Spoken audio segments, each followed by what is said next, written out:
Stop overpaying. Brainy Buyer's head-to-head comparison mean you save. Like what you see? Subscribe and fund the fight for honest reviews.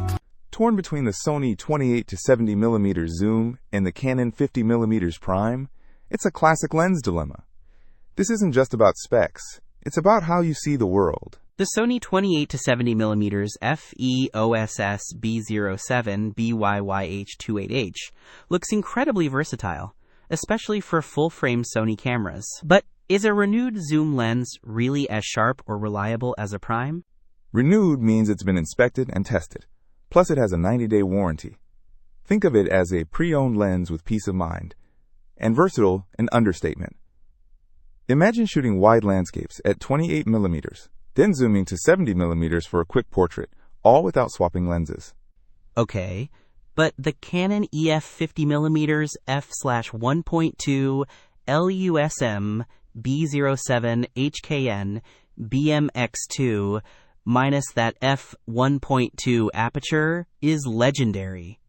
We're talking about serious low-light performance and creamy bokeh. Exactly. Let's dive into what that really means.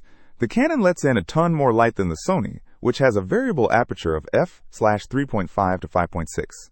The Sony lens, weighing in at just 1 pound, zooms from 28mm to 70mm.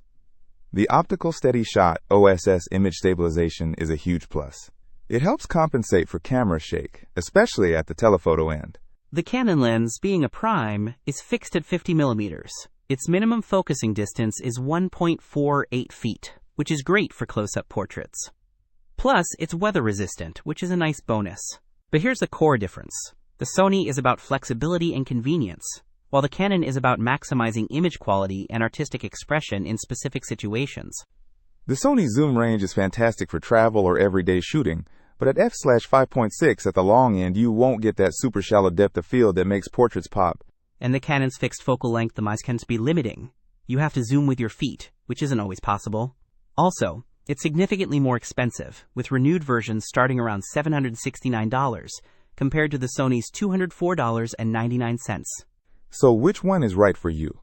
Think about your shooting style and budget. If you value versatility, portability, and affordability, and want a reliable walk-around lens, the Sony zoom lens is a solid choice, especially for the price of a renewed version. But if you prioritize exceptional image quality, stunning bokeh, and low-light performance, and you're willing to pay a premium and work with a fixed focal length, the Canon is the clear winner. Either way, do your research and happy shooting. Don't miss out on our next in-depth review to help you make smarter purchasing decisions. Hit that subscribe button and the notification bell so you're always in the know.